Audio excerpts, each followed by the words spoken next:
Welcome to a yet to be titled, potentially John Cena focused podcast. I'm Davis, joined by Banks.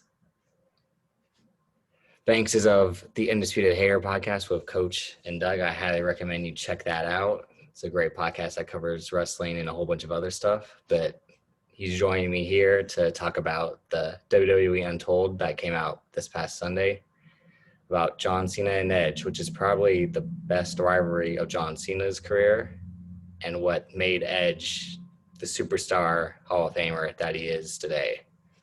So, Banks, what was your kind of first impression off watching this? They basically went into details about how it is to be a professional. It's the best way I can say right now. Just because Edge is more of a veteran than John Cena, which is crazy to say. But at the same time, Edge got into WWE, I want to say 18 years old, 19, somewhere around that. So to have his not first official feud, but the one that set him up to be where he is now, excluding, his tag team accolades with Christian Cage, that feud is what made him seem like, okay, he's a legit single competitor. So I love how they went into details about it. I mean, it's the GOAT. John Cena is just being professional, talking about the feud. There's no way around it with John. It's just like he kind of just going to give you what it is and the intricate details of what led up to it, and that's basically it. And saying thank you to his opponent. Yeah. Have you ever heard, did you ever hear that podcast that Edge and Christian had by chance? Totally awesome. Is that the name of the podcast? I forgot the name. Yeah. Yeah. Did you listen to the one that scene was on it was right around the time of the Roman Reigns feud, and he was kind of on his way out and he was signaling that a little bit, but him and Edge talked about the relationship they had and that they called each other shoe, because it was like putting on an old shoe every night, that they knew each other so well and it was so comfortable working with each other. You can kind of sense that with the way that Cena talks about Edge in such a high regard, or Adam, as he says, like he says it right away when it starts like working with Edge.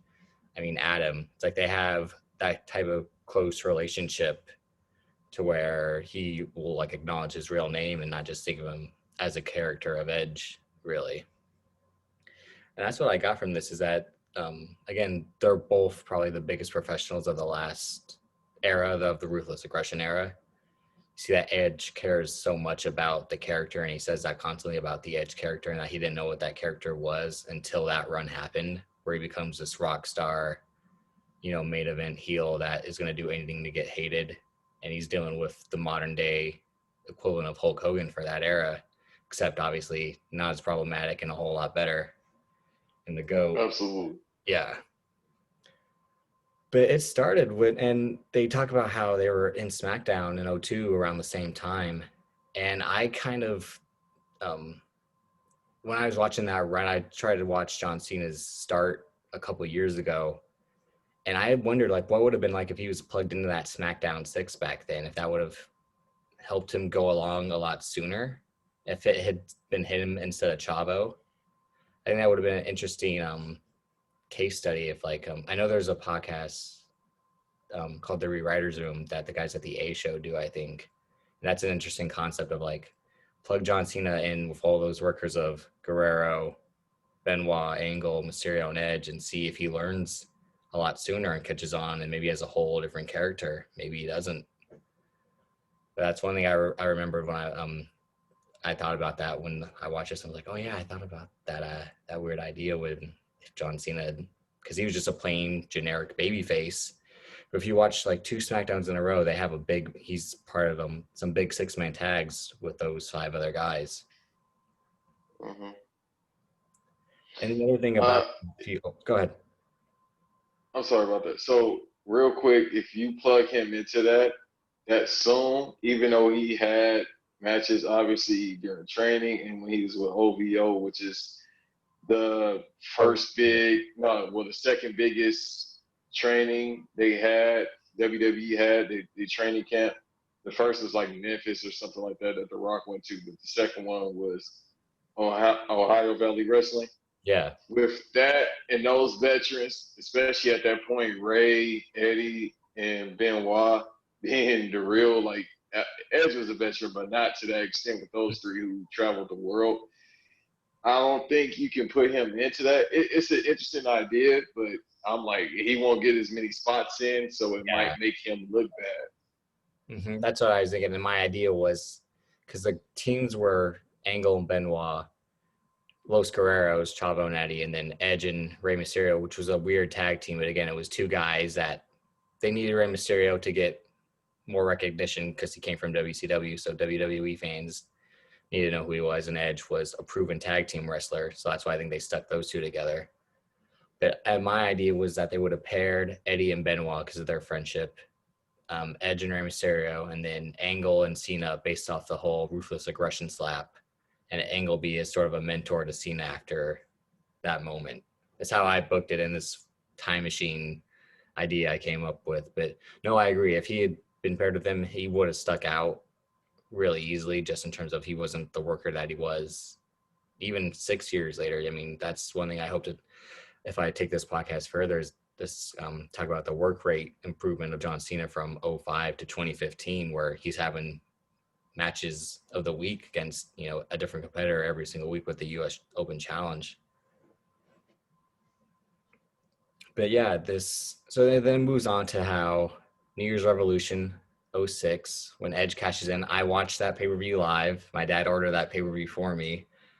So I'm 10 years old, and I am so fucking pissed when Edge cashes in. And I look at my dad like, this can't be happening. Like, what do you mean? Like, and again, that's the first time the Money in the Bank was ever used. Edge was the first ever winner, and he cashes it in. And that set the tone for how that MacGuffin of WWE would go on to be used. Like, it says a championship match at any time, any place, but people think that could, you know, an official match like RVD would go on to use the following year. He set up, like, we're going to have a match at ECW One Night Stand, but Edge showed up at the end of a match and said, nope, we're going to do it here. We're going to do it my way. And then that was it. And the next night, he's the WWE champion having a live sex celebration. Yeah, I too. I watched that live, and I remember vividly. I'm a little bit older than you, so I remember I was watching that. What was going on? That was 06. That was January 06. Yeah. Okay, I'm not gonna even think about what I was doing at that point, but I know I was doing something. But I remember that vividly because he got the pin on Carlito, and that's around the time where everybody was like, oh, just hating him in general, but everybody was like, oh, John Cena goes over again. Super Cena goes over again. And then when Vince McMahon comes out after they lift the Elimination Chamber and he announces that Edge is cashing in his Money in the Bank, that's when the fucking roof just got blown off. That's when that pop happened. And they kind of knew what was going to happen. And, I mean, he got over, and from there, it really, I think that's what really helped. Once again, that's what really helped Cena. Mm-hmm. Just going back to what I just said, everybody was calling him Cena, Super Cena, and they were kind of over, you know, the Cena person as a whole. And there was a lot of hate. There was a lot of things involved. But him having that feud, once again, I think that helped him. And that 2006 year, when we get to that point where we can start talking about that 2006 John Cena year, man, that was a moment. That was a moment. That's what I mean. So that's real early Super Cena talks, is because 2005 he wins the title at Mania, and then you start to see slowly over the next month and a half he's on SmackDown, and they move him to Raw because they realize he's going to be that much of a star that they swap him and Batista. Batista is the one who's the main event winner at WrestleMania 21. It's primed, and he's in the prime position to be the face of the company going forward. Triple H puts him over because he's Triple H's guy. And again, he has a typical Vince McMahon look, but John Cena shows up. He has all this momentum behind him. He's a star outside of the ring with the rap album, which is an episode I want to talk about one day. Talk about platinum selling rap artists. Platinum selling. There you go. Produced by Jake One, who would go on to make the furthest thing with Drake. But yeah, so John Cena, he, you know, usurps Batista in a way, and then it carries on through 05 and 05. And if you go back, that's when it really starts kind of this anti-Cena wave towards the end of the year. And like you're saying, '06, it fully gets kicked up with this feud with Edge, because Edge is, it's really when people, I'd say, start to root for the bad guy in wrestling a lot more, where it's like the cool thing to do and the cool thing to hate the baby face. And that's never more felt than at One Night Stand, when it's RVD and John Cena. They put John Cena in the worst environment he could ever be, which is an ECW crowd. I don't want to talk about that right now, but Edge does play a factor in that as well. So that's the thing. So this Untold, it picks specific moments to talk about their feud specifically, because they feuded most of the year off and on. They took a couple weeks and a month or two off, but mainly from January till about September they feuded.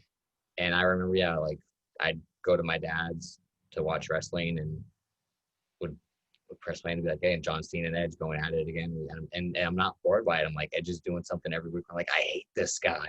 Fucking, like, again, I'm a John Cena guy. I'm like, I want my guy to either get the title back or stop this guy from winning the title. So one of the big parts of the Untold is John Cena's father and the role he plays in this rivalry. And you can tell that John Cena's father, one, he's got the typical Boston accent. Everything he says is, it's very hot out there. My son's got, I love my boy. I'm a proud father.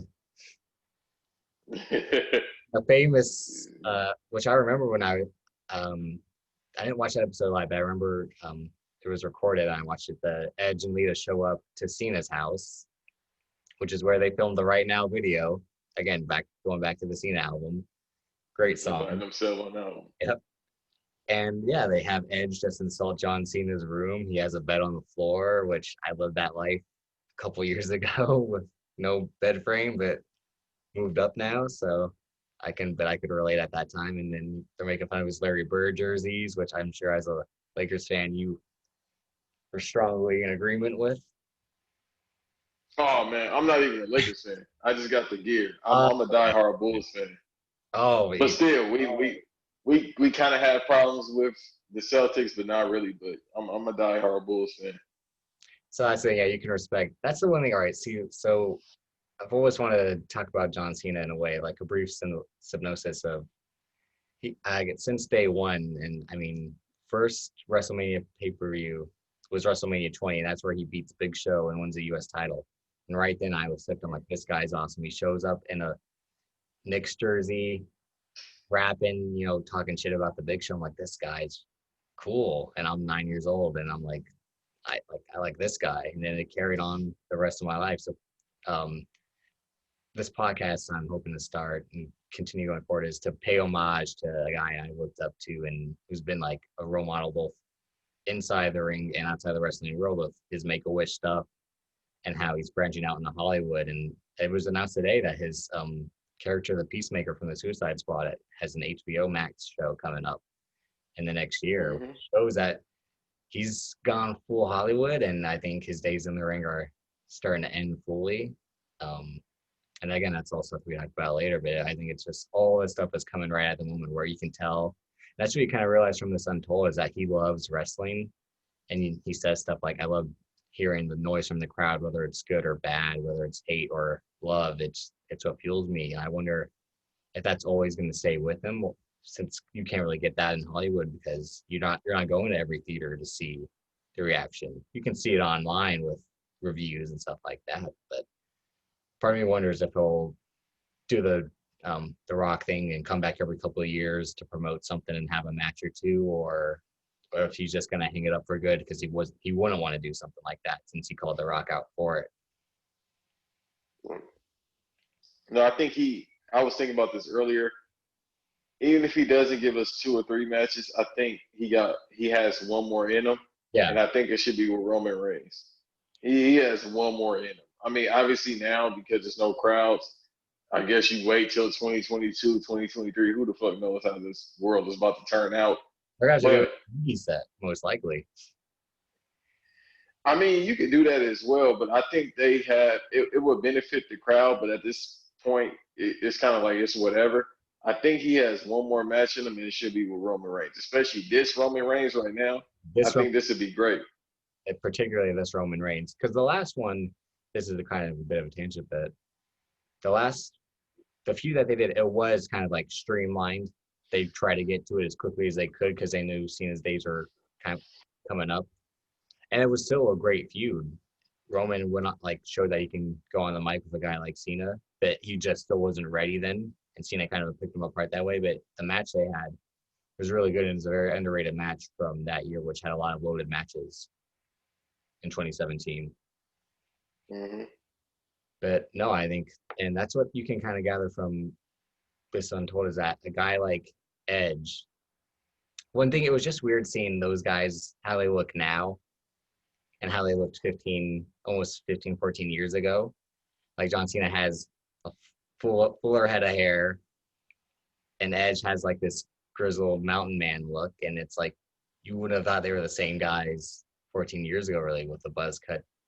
John Cena and the rock and roll Edge guy just shows that when you mature, yeah, you just look completely different. It's one of those things where I saw it, I'm like, wow, I'm getting older, because the guys I looked up to are getting older and looking completely different than I remember. Yeah.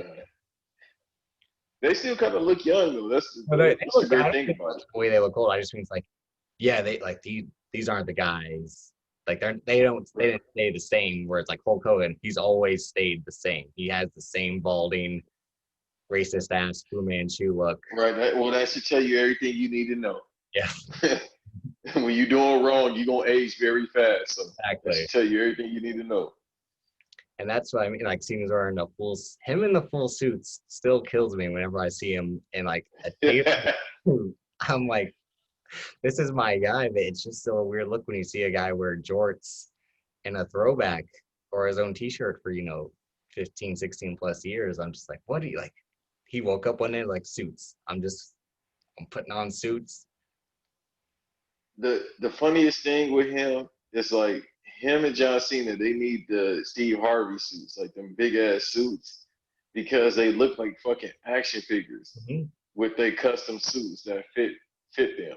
Like John Cena looks like a fucking action figure with his suit, and it's like, dude, he about to turn to the Hulk any second now. You gonna see everything.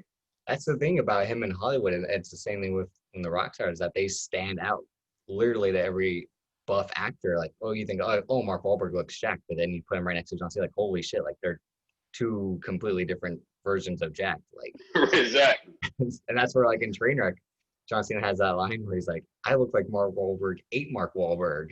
So don't fucking. But yeah, the thing about it is too, he actually had to lose weight. Yeah. Mm-hmm. But he still fucking huge. Like he had to lose like 10, 20 pounds, something like that, but he still looks swole. So yeah. And that's the funny thing about him and Edge is that, and I remember when I watched the story of Edge that WWE did, something like that, and it was like how a guy like Edge, who is like 6'4", in good shape, was kind of looked at as like an outlier because he wasn't, even though he has a little look like an NFL quarterback, he wasn't pushed to the moon right away. But then you look at John Cena, who's like barely 6 foot, but he's, built like a brick shit house. They're like, yeah, that guy. And that's where I think we're like McMahon's fascination with bodies and who's going to be the guy. It's like a weird duality. And then in between those guys is Randy Orton, who is what his mold would be, and Randy Orton, Drew McIntyre type. And that's what makes, I think, that rivalry so good. And it's always been talked about how Edge is the rock star, John Cena is the rap star, and they're two personalities. One's Canadian, one's really the embodiment of like America and patriotic and all that. Even though it starts kind of towards later in the year when he's promoting the Marine, he has a lot of the camo stuff and stuff like that. But I think that's what makes this rivalry. I still think it is the best John Cena rival is Edge. CM Punk is a close second for me, just because the work rate stepped up, but also they went back and forth on the mic just as well. But that Edge stuff carries over. It still is good to this day. Like if you watched it, if you didn't see it back then and you watch it now, you'd be like, oh, this doesn't meet. The only thing is that Cena and Lita, Cena talking about Lita is very problematic in this era. I watched the Raw from from the second or third week out from Royal Rumble, and he's calling her Navajo. She's from Idaho. It's like, I mean, I don't know the woman, but she was out here wilding. yep. It was kind of a shoot. She was out here wilding, man. Even though Matt Hardy went crazy, that man lost his whole job over it. And now he's in a whole nother company. Fucking, that's all. Damn near about to lose his life. Yeah. All because of Lita's. Are you saying it can be traced back to that night? It went downhill for Matt Hardy after that. It might be. I mean, maybe that whole broken Matt Hardy thing that started an Impact is because he couldn't get over it. And I mean, by that time he was already married with his current wife, but her ass seemed crazy too. So maybe Matt just likes crazy women. Yeah. Funny thing, the whole Edge, Lita, it's very like misconstrued. It's like they really just talked and they might have hooked up a few times, but it wasn't as it seemed to be on television where they were an actual item. It was like, no, they had a couple of flings or whatever, and that was it. And then they were found out. But yeah, so that's the one thing about this feud is that Lita's still kind of in the middle of it. She after Unforgiven, she has that retirement. At Unforgiven, she has that retirement match the night that Edge loses the title to Cena, and then she's kind of gone for good for a bit until she does these comeback appearances within the last couple of years.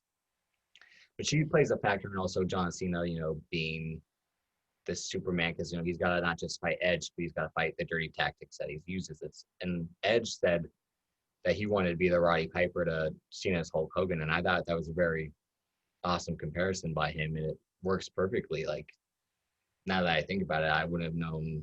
Well, one, I don't want to keep linking John Cena to that racist piece of shit Hulk Hogan, but it is cool. But no, I understand what you mean. We don't fuck with Hulk Hogan. Fuck his life. Fuck his wife. His whole bloodline. But John Cena took Hulk Hogan's shit and made it 10 times better, and did it. Yeah. Yeah, because it just Vince has, and I'm not saying this in a derogatory way. This is just he's an older dude. So I can never get into the mindset of an older white dude like him. Yeah. But it's just he has this infatuation with like buff guys that are superheroes. But it's kind of the whole American thing, like big blonde, huge guy that's like fucking like the Hulk that can be marketable in any facet of anything, really entertainment wise. So once again, going back to what you said, Cena is probably 5'10", 5'11", somewhere around there, but he built. So it was like, this part was like, I don't know. But it worked out. Now, right. I mean, maybe he paved the way for 5'10" guys, besides Rey Mysterio, 5'10" guys or 6'1" guys to be heavyweight champions. Yeah. And that's what I mean about the Edge thing. If Edge was as big as John Cena, he would have been 16-time world champ because he's tall, he's got the blonde hair. The only thing he has is tall, he could work. Yeah. That's what I mean. If he was just and it's not like Edge was small, it's just he had to fight the bigger guys, and that's what Edge talked about and kind of that he had to go up against guys like Undertaker and Batista, guys that are bigger than him. So it made him seem small by comparison. And the one thing about the Untold, this is really, I think, the only second Untold I've seen. I really haven't checked most of them out. But again, it was like an Untold about John Cena, like, oh, I gotta watch that shit. I'm not missing that. But I thought the format was pretty good. It really focuses on their sides of the story. It does a little bit with Bruce Pritchard, which I'm not really trying to hear from Bruce Pritchard like ever. Same thing with Sam Roberts with him, and luckily they had like only 30 seconds of Sam Roberts, and that was it, thankfully. But the John Cena's dad, again, he played a role in that hilarious angle, and they revealed that he was such a bad actor that they almost couldn't use any of the footage, especially when Edge slapped him, that he was just such an over actor, which like I get, like I'd be in the same I was in that role. Yeah, he kind of like he oversold the slap. Yeah. Well, first, like he almost grabs the wrong side of his face, and then like when he gets back, it's like those badly like foreign movies when like someone gets like the special effects, like the guy just head blow up after one bullet. It's just like, what the fuck's going? What am I watching here? Did you say what type of movie? those foreign movies where like, have you seen those clips where like the 70s foreign films where it's like no foreign. Okay, that's what I'm saying. Cause I'm like, yeah. Hey, I'm like, hold on, I gotta get my head out the gutter. I'm like, my man Dave's up here talking about slut at 10:44 Eastern Standard Time. I was like, this is not what we do, chat. Oh, no. I figured you said foreign, but I was like, let me be clear. All right, yeah, I seen a couple of those where the guy. I think we talking about the same one when the guy got shot and he was screaming bloody fucking Mary. Yeah, stuff like that. That's how John Cena. Yeah. And I think that's a little bit of my accent that was getting in the way. Yeah. So yeah, because you're from South Central, I'm from the Bay. So. Oh yeah. I forgot you said you from it. Well, I didn't forget it. Just sometimes I just put certain things in the back of my mind and then they just pop up. That was a little bit of my like skater / street accent, like hybrid of the two of skating and basketball. But I thought it was gonna be a little bit longer. It was 35 minutes. I was kind of shocked by that. But like I said, it's because they skipped over most of the feud, and I mean not the most, but like they really highlighted the key parts of the cash-in, the Cena house visit, and then the TLC match at Unforgiven, which I think is now a forgotten TLC match since they did a whole pay-per-view to it now. Is that we've had great tag team TLC matches with obviously Edge, the Hardy Boys, the Dudleys, and then the singles TLC matches are a lot harder to stand out, I feel like. But I think that's number one on my list. The only one that could come close would be Dean Ambrose, AJ Styles from 2016. They had a really good one. Yeah, I never really liked the idea of the TLC match in a singles way format because I feel like, hey, man, isn't that just a hardcore match? It's just the belt is at the top. That's what I mean. It almost had to be like that's the TLC. I think it's a way in WWE. One of the WWE games, they made it like there's a pinfall option before they started that. Right? Back in the day. Yeah. Oh, like, here comes the pain and all those, yeah. One of the first Roberts and SmackDowns, yeah, it was like TLC match, but you could only win by pinfall. I'm like, that's not how it works. It's like, that's like 3-minute match. It's like, bro, okay, let me just hit him with everything. Yeah, it's like, I'm going to set up a table in the corner. I'm going to throw his ass into there.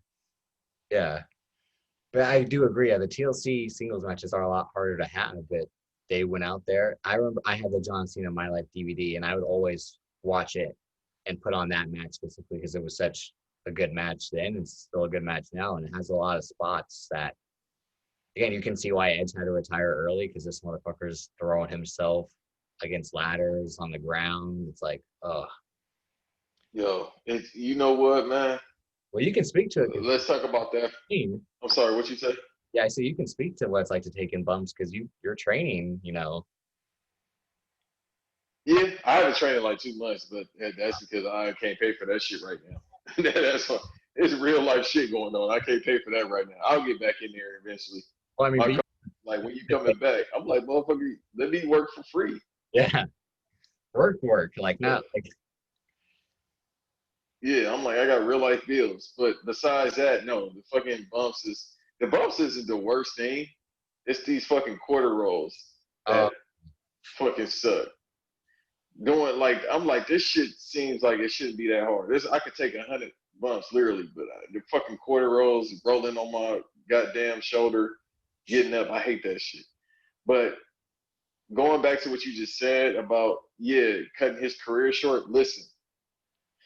Maybe it's a blessing in that from him, Christian. Well, no, the Dudleys kept going. But maybe it's a blessing for that because Matt Hardy's still going at it with a CTE. That's the problem. But that's what I'm alluding to. It's like, dude, it's a blessing that the first 2 people I named got out of it because Matt and Jeff keep going. And it's like sometimes you just do shit beyond your means. Like you see me always in the chat. Hey, shouts out to the chat. Yeah. Keep saying, please, we all are ingredients. Please go home. It's like one of these things where sometimes you got to know when to call it. RIP to Kenny Rogers. You got to know when to fold it as well. Yep. Like, dude, it's still amazing, though, that they still keep going, like Jeff and Matt, but it's the problem that they kept going. Mm-hmm. They're able to keep going, but they keep going. And it's like, God damn, like, And I mean, they was doing a lot of drugs, but at the same time, that should fuck you up even more. Yeah. Long term. Shout out to Perk Angle. So I don't. Yeah. So I don't know. Maybe they just got hella good genetics, or God is on their side or something. But the fact that they keep going, even doing the drugs and taking those bumps, that needs an untold. And shout out to Eve, who always refers to this as you got to know when to say when. And he was talking about this specifically with The Undertaker this past year, that The Undertaker's got to know when to go home finally. And then, yeah, with the last few months of Jeff and Matt Hardy, you in our BAT Discord have been the biggest advocate of go home. You got a wife, you got kids. What are you out here for? There's no crowd. You're just doing this because you want to be a crash test dummy. It's like, it's basically it's no need, man. Especially with Matt. Like, we don't need to talk about this, but unless you want to. But it's just, I kind of been saying the same thing I've been saying. Like, bro, it's really no need for this. Like, I don't, I'm not counting anybody's pockets. I never count a man's pockets. But if you're doing it for the money, I think you're gonna be good. Like, I feel like somehow you put something away. Like, I understand you got a passion for this, but it's like, Jesus Christ, man. They have a whole compound in North Carolina. I think they're good. I mean, I think you can sit back. It's that thing, and that's what's funny about this Untold, and that's what we're kind of talking about in a way where I think they still have the passion for it, and also are like refusing to let it go. But then also, half of like, what else am I going to do with my life? Just sit at home and ride dirt bikes and shit. And that's what you can tell with Edge, is that Edge is wearing his Grit Rated R shirt, which is because he's in the midst of this comeback that he did this past year. And as you saw, like, he had a good showing at the Rumble. He had that awful WrestleMania match with Orton. I hated that match, where they just walk around and beat the shit out of each other for 40 minutes. And then I thought it was all right, but it was a lot of unnecessary. Yeah, they had the so-called greatest wrestling match ever, which I'm not going to call that the greatest wrestling match ever. But what happened? He tore his shoulder. I mean, and again, it shows that, you hung it up for a reason. Your body can't do this anymore. Granted, it was a freak injury because they did it on the reshoot. And again, Edge got in a lot better shape than either of the Hardys have been in the last 5 years. So that's where I can say, all right. That got his shape. He actually lost a couple pounds this year. You know what I mean? He got a little muscle added to him, but I just mean his arms always they can't move anyway. But this is how his arms look like. He just you're doing the V this way. The V it used to be V1 go up like this with the Mad Facts. That motherfucker be like this now. He got little hands now and shit. And that goddamn strap Jeff do to the ring, it ain't Chris no more. When this motherfucker be skipping, I be thinking his ACL about to fucking tear. That'd be insane. He just do that one time. That motherfucking towel get caught under his foot and the ACL just go, and you go out that way. See, you shouldn't have been left. You see when either of them hits again, this is real off topic, but either of them hits the twist of fate, they like try to land on their side because like because they land on that lower back, bro, or they actually go on the upper part of their pack. Nah, bro. You can't eat that. That swan time don't even look like that motherfucker just a bomb. And that motherfucker's an atom bomb. That's it. Cena has taken bumps like that most of his careers. He's like done it on the side, or he would always try to put his arms first to like take it with his shoulders. And like you see in the one clip when Lita pushes him off the ladder and he hits through the table, like he tries to go side first and he's still on the ground. He's like, fuck, that hurt. And he talks about like which is funny, him saying that he was scared of heights and he's about to do a TLC match. It's like a funny revelation. Like I wouldn't think that a guy like John Cena is scared of heights, but like they put him in a ladder match. He's like, well, I guess I got to do it. Somebody's got to do it. And he does the 5-knuckle shot. Heights, son. Are you scared of heights? I can't do anything. Dude. No, I'm not scared of shit. And I'm not saying that to be cool. I'm not scared of shit, but I just don't like it. The crazy thing is, I do roller coasters. Okay. Yeah. You take me to Six Flags, I fuck up everything. Like literally, last time I went to Six Flags, I went on like legit 10 rides, if not more. I like roller coasters, but you won't get me on a Ferris wheel. I'm not getting on that shit. Because if that shit gets stuck on the highest, I'm like, fuck that. No. I got the paranoia. Like, all you gotta do is just climb down. I'm like, Jeff Hardy, I'm gonna climb down and do a fucking and just drop. You kind of look like Tobey Maguire. You could be Spider-Man. Oh, I mean, I wanted to be Spider-Man when I was a kid, apparently. Yeah. There you go. Just put the song in the background. They said that a hero could save us and start trying to calm down. You call me the worst Spider-Man is, oh, wow, that's an insult. Hey, listen, just believe, man. Just believe. Cena will tell you, don't quit. True. But yeah, that TLC match, that kind of ends their feud. I think they do have the typical last match of the steel cage match, and that ends it. And then their feud's done. And they only talk about 06. They don't talk about the amazing last man standing match they have in 09 and the great cutting edge promo that led to that match where they like get in each other's face and and Edge talks about how much he hates John Cena. They kind of like leave that out because, like I said, 06 is mainly their focus on that. But whenever I make this a full length thing, I would want to go week by week, pay-per-view by pay-per-view type of deal with the Edge John Cena feud and like and Edge and I mean I'm talking John Cena and his other rivals, something like that. But no, I thought the Untold was really well, and one of the things since we're talking about the Hardys and Edge in that way, that John Cena clearly, that's what I mean about this Hollywood stuff. He's a guy who clearly has a passion, but is knowing when to say when and walk away. Because he has all these other opportunities. He's like, I could do this and be a lesser John Cena, but I won't want to do that, especially if I'm getting other opportunities to showcase the talent I have and the range I have. I mean, he could play it safe and do, the 5 moves of doom for for another 5 years if he wants, but why do that? Why hold other guys back too? Okay, so you hit the nail on the head of where my thought pattern was going. So I feel like I don't know these people, but a lot of these workers to me seem selfish. Here's why. Particularly, let's just keep on Jeff and Matt Hardy. You don't need to. I feel like it's an ego thing in a way, and especially because we men have the worst egos on the planet. Yeah. I feel like with them, they can't walk away, not just because they don't have anything else to do, because I understand that. But you got a whole compound, like you said. Yeah. Why not train the local workers? They do. Why not have matches there? They do, but why not do it full time where you have essentially a wrestling school? Like if you need money, once again, not counting their pockets, there you go. That's a way to, you can have, I think, because, they did have something like that, or they had some type of school subsidiary to the compound, because I remember Shannon Moore and Gregory Helms was helping out, who, grew up with them. Cameron Grimes, who was on NXT tonight, he is kind of trained by them because he's from North Carolina. Him and the guy I used to team up with in PWG and TNA, Andrew Everett, they were both from Carolina and were trained by the Hardys at Omega Wrestling, I think it was. That's what they called it. Omega Wrestling Academy. There you go. But that's what I'm saying. Why not do that now? I mean, why not start? My main thing is I don't understand why a lot of these workers, and maybe it's in more likely it's in your contract, no events. Why not start your own company? With Matt now, you can kind of have like a company. Your own wrestling promotion. He's got a company. It's AEW.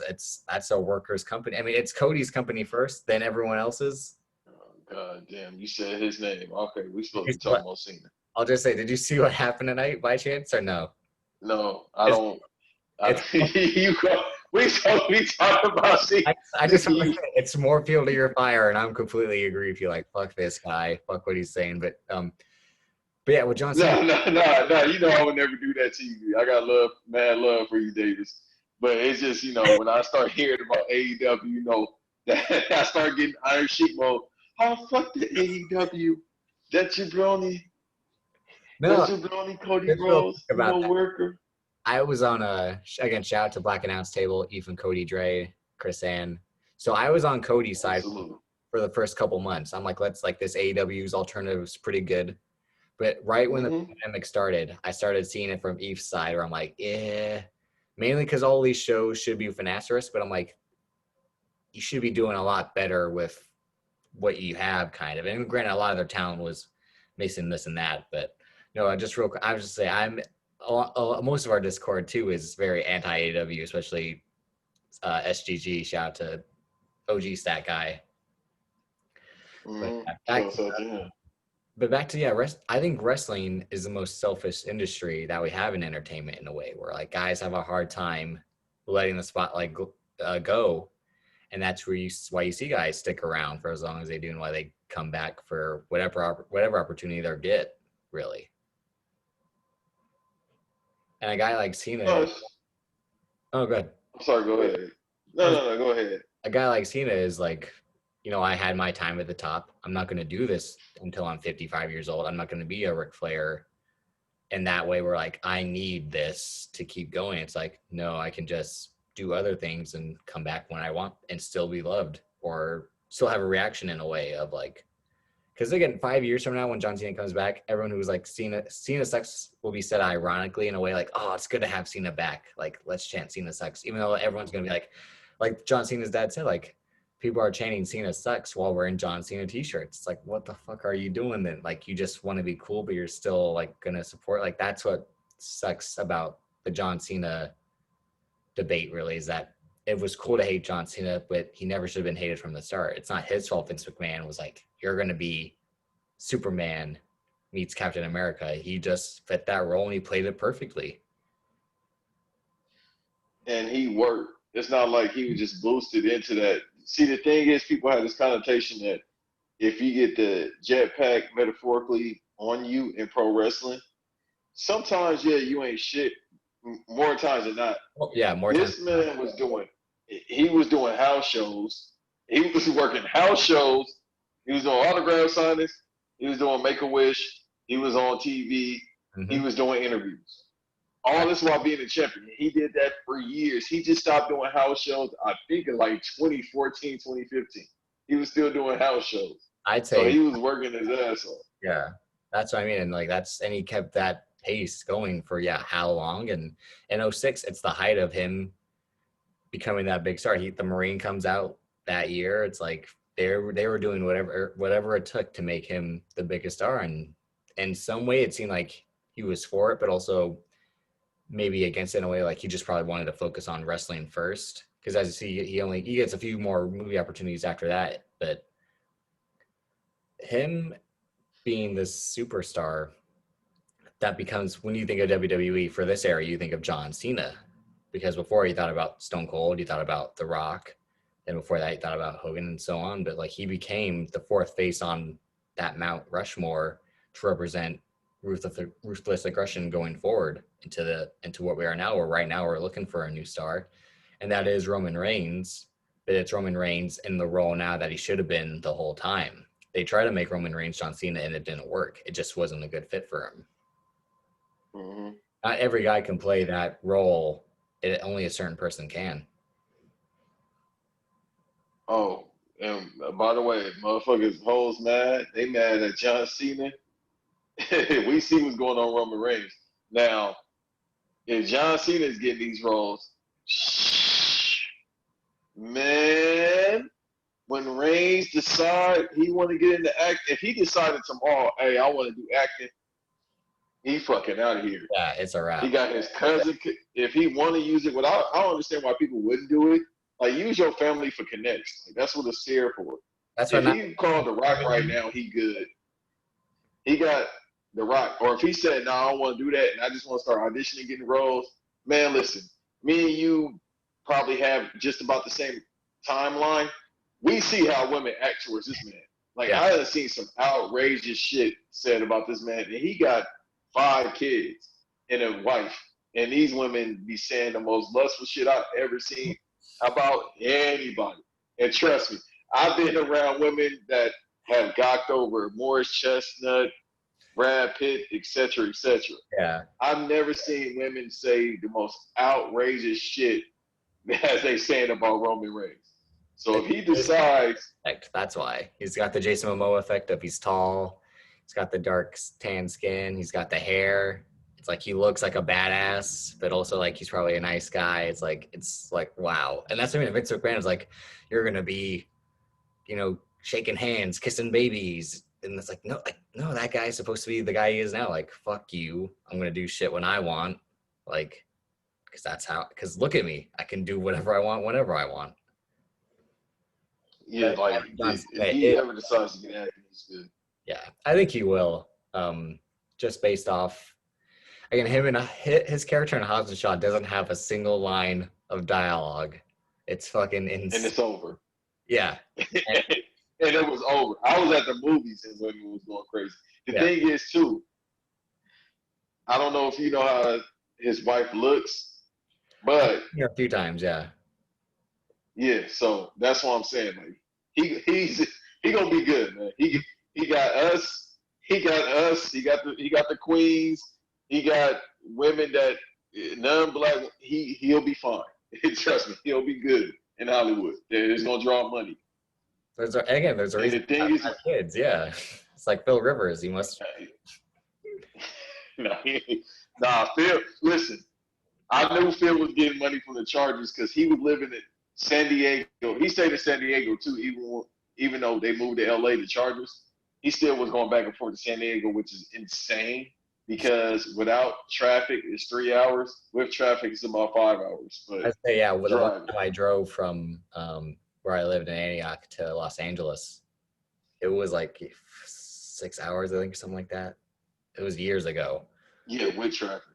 Traffic. Without 3 hours. But this is why, God bless Bean, he should take a helicopter from the OC to the Staples Center because it's 45 minutes if I'm not mistaken. But I didn't want to mention a helicopter. But anyhow,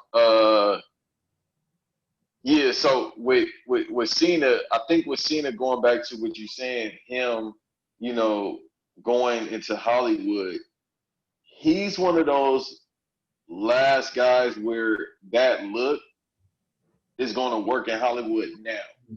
And it's timing based on we know who he is as a professional wrestler. Even 5-year-olds, 10-year-olds by now should know and remember, oh, that's John Cena. I remember seeing him when I was 5-year-olds. Like you said, you was 10-year-old. It's 5-year-olds in 2000, I want to say, let's say 10, or I want to say 2015. I'm fucking up the math. That by the time Suicide Squad come out, yeah, they shouldn't be watching that movie, but they'll be watching it. And it's probably because their parent is about my age, if not a little bit younger. Yeah. And if they watch wrestling, which millions of people do, they remember with John Cena, and they had to be a fan. Or if you hated him, you still got to go see it. So his booking worked the same way in wrestling that it does now, where it's like, fuck, I don't want to see this dude. Well, I think it's probably less than that because he's very entertaining in both fields. But it's like now, it's like, all right, I don't want to see this dude. Let's say this one fucking incel that's stuck in his mom's basement with the Xbox Series S. He's like, hey, I don't want to see this dude, but damn, I want to see Suicide Squad. I don't want to see this dude, but damn, I do like the Bumblebee movie. I don't want to see this dude, but what the fuck? Cena got like 2 or 3 movies coming out. He's the main villain in Fast 9. Fucking let's go. Like, come on. Hey, listen, I told you. He's going to have something to do with time travel. I think, or maybe it's going to be an alternate universe in 10 where it's going to be like The Rock and John Cena team up. And Roman Reigns is going to somehow portal, and yeah, it's going to be a triple threat match. Or he might be the bad guy. Yeah. Yep. See, but I don't want to start that tonight because I'm going to be up all night. You and as it was revealed yesterday, I think you and I are Fast and Furious connoisseurs in the Discord. So we'll have a Fast and Furious convo when it gets closer to the release of Fast 9. We should. I'm still pissed that didn't come out this year, but 2020 is taking a lot of entertaining. All right, that was the one thing I was looking forward to the most was John Cena in a Fast and the Furious movie. 2 of my things I've loved since childhood, John Cena and Fast and Furious combined, and I'm like, fuck it. And he's playing Vin Diesel. But this is how great John Cena is. He's Vin Diesel's brother. Yeah, exactly. Vin Diesel gotta stop fooling people. I seen the picture when you was a kid. I seen the hair, bro. And I don't know what he's trying to pull, but all right, get that off. Yeah. He had curly hair, right? Or did he have? He had cursed curly hair. He had an afro he looked like Aubrey. He actually looks exactly like Aubrey. Oh, wow. As a kid, it's the wildest shit ever. But yeah, he's trying to fool us. But I mean, I don't know. But yeah, the fact that John Cena's his brother. I feel like that's a knock at The Rock that casting happened. Oh no, it totally was, because I remember when they announced it. Vin Diesel's like, I'm looking for soldiers of truth in my next mission, and he points to the camera, and it's John Cena. And I'm like, one, what a dig! Like, wow. And then two, John Cena just like does a shrug, like, yep, I'm in this movie. Like, but he felt awkward because it's like The Rock is still the biggest, actor in Hollywood right now. I would say. Yeah, he definitely still the biggest actor in Hollywood. He had the highest source. He has the highest grossing movies ever or something like that. Like I think his ticket sales is like 4 billion. Last year he made the most money with of all his roles combined. Yeah, and John Cena will be. I'd say in 5 years, John Cena will be top 5 or top 3 in that list. And then once again, God forbid if he's not with us anymore, Vince McMahon gonna be in wherever purgatory, probably like I fucking did it. Yep. Like, Vince McMahon got to get an Emmy, or he got to get some type of award, a SAG award for everything he's done this year. Yeah. I don't know. He's also, at the end of the day, Vince McMahon always does something where I'm like, you did this when you could have done this, and that. So, but real quick before we go, I wanted to talk about the real kind of hidden gem of this Untold, which is the Edge Championship belt that he designed, apparently. So this is supposed to be this is what they showed on Untold. So it doesn't say when it's from, but I would believe, based on how it has a scratch logo, that this probably could have been the belt that Edge did design.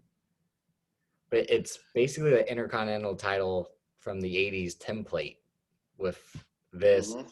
But I mean, it's not that bad of a title.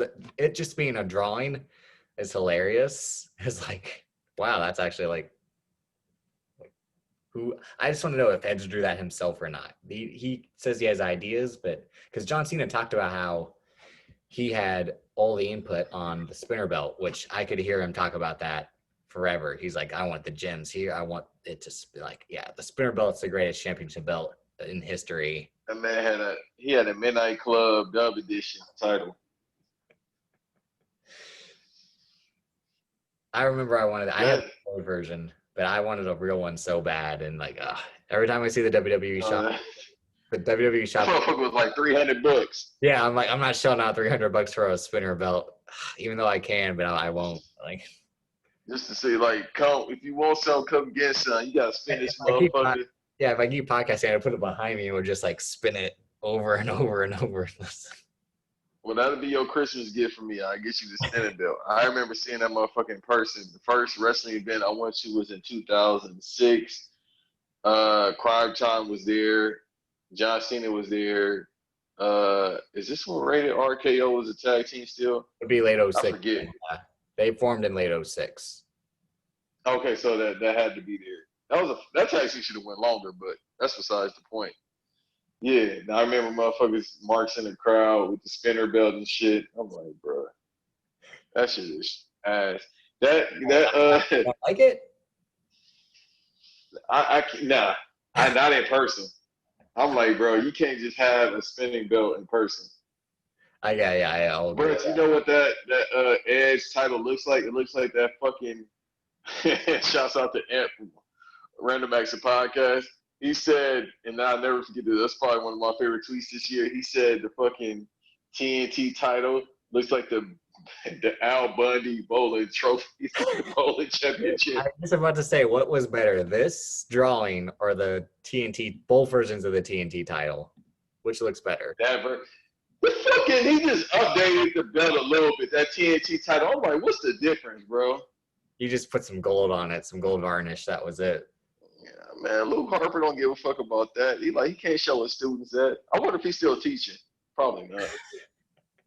He used to be like, I think, a substitute teacher. I was gonna say, shout out to the teachers. Shout out to Coach.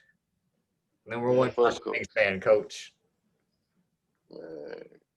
Coach, I'm gonna take your glasses and then put them on my face. But yeah, I thought that was a really cool story for the Untold was that Edge, because again, Edge just slaps on the rated R logo on the spinner belt, and it's like, doesn't really fit. And he says that himself. He's like, I wouldn't do that. Like, realistically, I would just make my own belt if that was the case. And yeah, that's the thing. And Cena, when he walks out of Unforgiven with that title, and it's like, see, that's the one thing I hate whenever they have a title change and like they have the person's nameplate still on it. So like the first time you see someone win title, it's like they have the wrong person's name on it. And then go back to the match fixed. But then with this, it's like, yeah, John Cena is holding up a rated R spinner title. It's just really whack aesthetics and just like, this doesn't feel right. But to close it, he wins that match. He sends Edge through the double tables, which is like, what a fucking crazy spot that is of like that high through two tables. Then Ed, I mean, and you just see Edge gut just going up and down as he. I'm saying Edge definitely got his shape because he had the roll body for real. Yeah. But Cena goes right to the barricade, hugs his dad, and like he says, this was the only person in the building that was rooting for him. And it was very like Last Dance-esque to me with how Jordan and his dad were after, like winning the title. Jordan had to be right behind him as Jordan's hugging it.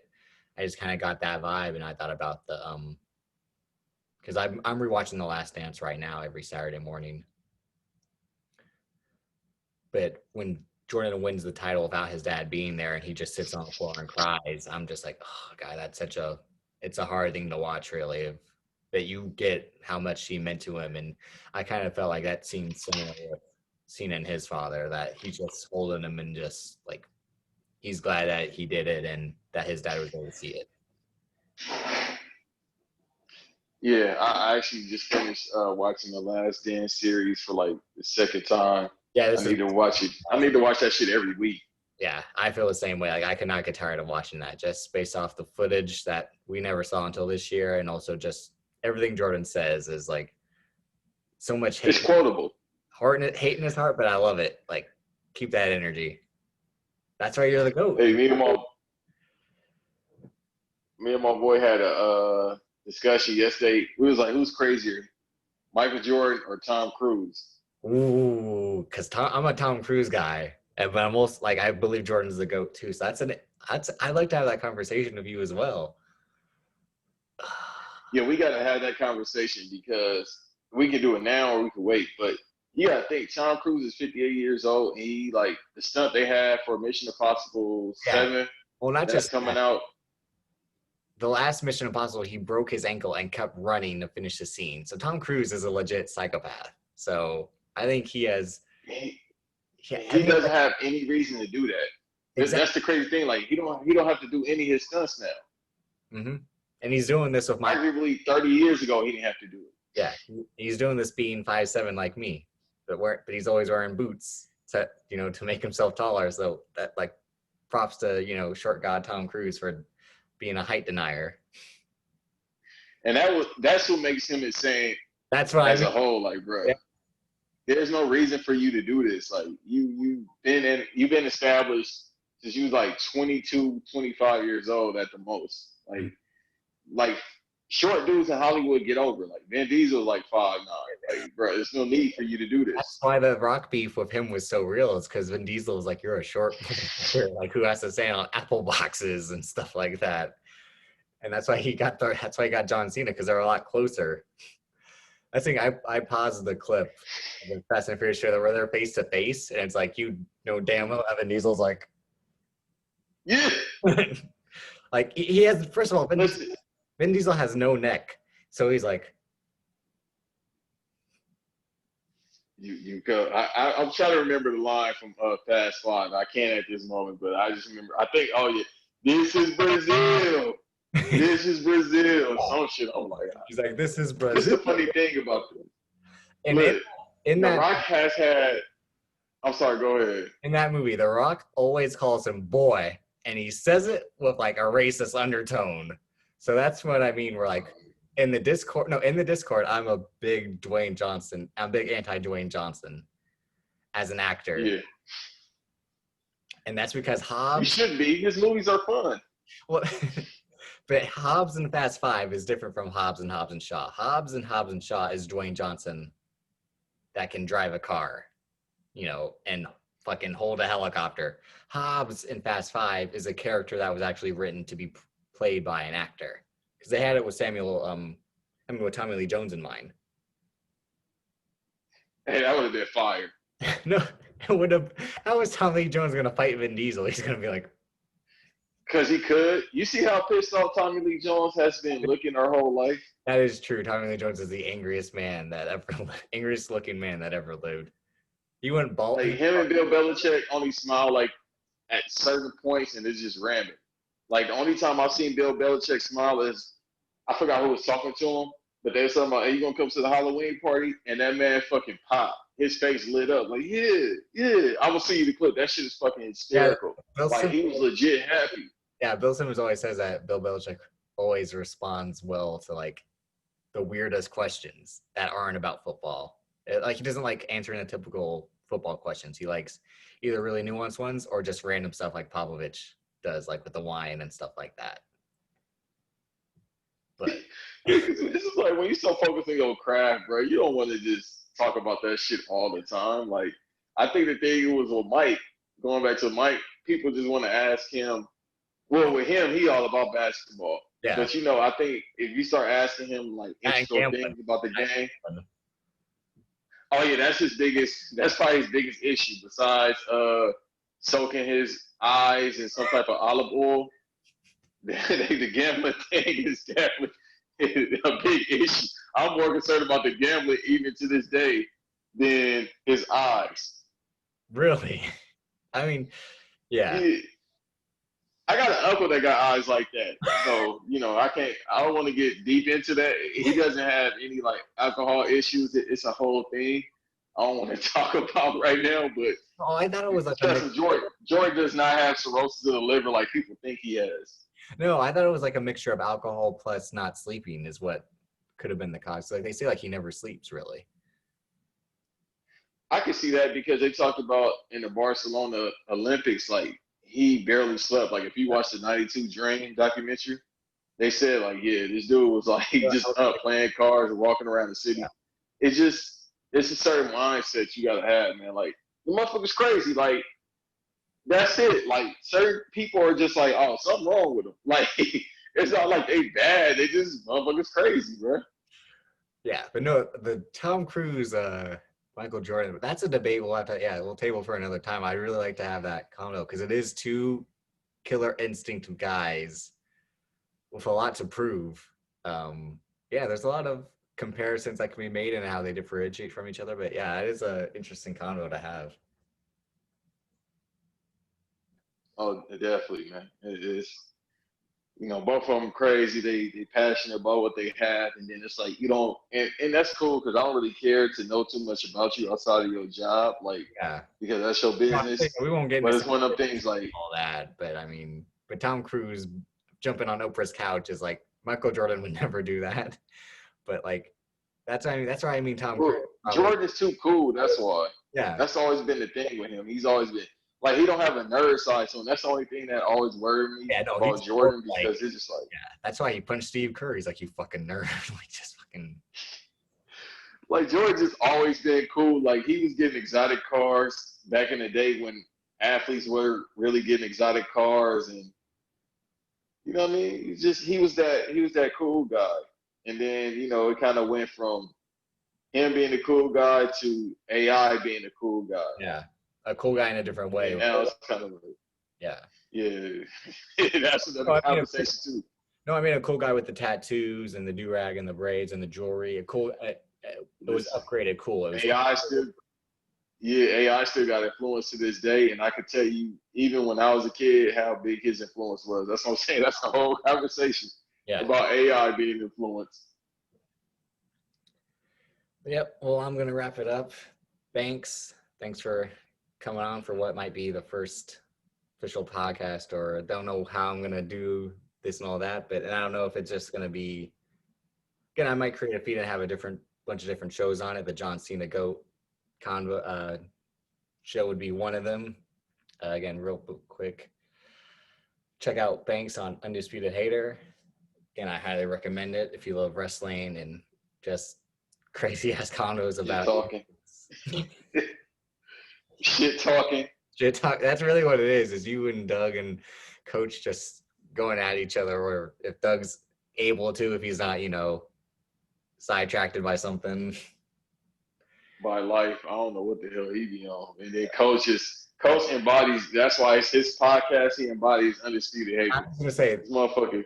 Every time Coach hops in the Discord and says something, I'm like, you are the living embodiment of what your podcast is called. Like, you couldn't have picked a better name. Say anything about Sasha Banks, this motherfucker pop up like Candyman.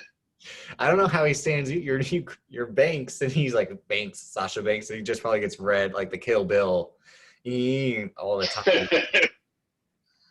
We'll see when we actually say her government name, so that's why probably like it goes from that to Sasha's coming up. Well, that's the same thing about me and Dwayne. See, like, I don't call him The Rock because I got respect for The Rock as the wrestler. But Dwayne, I'm like, get that $7 out of here. I ain't trying to see that shit.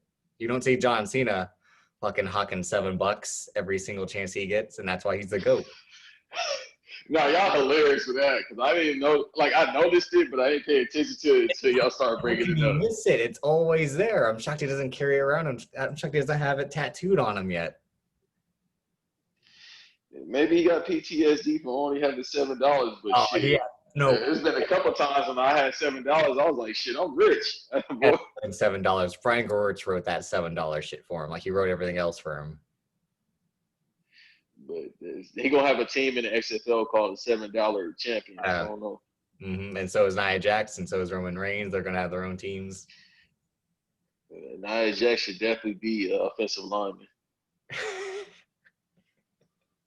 I know that was problematic, but I gotta throw at least one problematic thing on these podcasts.